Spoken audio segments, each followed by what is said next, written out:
نہیں ہوگا، کیونکہ ہم تبلیغ کے انکار کرنے والے بن چکے ہوں گے، ہم اللہ کے انکار کرنے والے بن چکے ہوں گے، اور تعلیم و تعلم کو پس پشت ڈال دیا ہوگا۔ آقا کریم صلی اللہ علیہ وسلم کی سیرت کو، آقا کریم صلی اللہ علیہ وسلم کی سنت کو ہم نے پس پشت ڈال رکھا ہوگا۔ جب ہمارے اندر دین نہیں ہوگا، جب ہمارے اندر بڑوں کی محبت اور چھوٹوں پر شفقت کرنے کا احترام نہیں ہوگا، جب ہمارے اخلاق میں کرواہٹ آ جائے گی، ہمارا بات کرنے کا انداز بگڑ جائے گا، ہمارے کھانے کا طریقہ غیروں کے کھانے کے طریقے کی طرح سے ہو جائے گا، ہمارا لباس اسلامی نہیں ہوگا، ہمارا معیار اسلامی نہیں ہوگا، ہماری سوچ اسلامی نہیں ہوگی، تب تک ہم برباد ہوتے رہیں گے، اور یہ تمام طرح کی تنظیمیں ہمارے خلاف اٹھیں گی اور وہ سرگوشیاں کرتی پھریں گی۔ کبھی مسلمانوں کو جو ہے مساجد کے نام پر مارا جائے گا، کبھی مسلمانوں کو جو ہے گوشت کے نام پر مارا جائے گا، کئی مسلمانوں کو پرچم ہندوستان کے جو ہے مخالفت کرنے کے نام پر مارا جائے گا، کبھی مسلمانوں کو یہ کہہ کر مار دیا جائے گا کہ یہ آتنکواد تھا، یہ دہشت گرد تھا،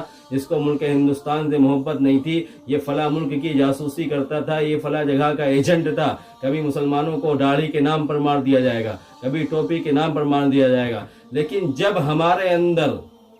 حضور نبی کریم صلی اللہ علیہ وسلم کی محبت ہوگی، آقا کی الفت ہوگی، ہمارا معیار، ہمارا کردار اسلامی ہوگا، اور ہمارا عقیدہ صحیح ہوگا، اور ہم صرف اللہ پر ہی بھروسہ کرنے والے ہوں گے، تو انشاءاللہ ہماری دنیا بھی بنے گی اور آخرت بھی بنے گی۔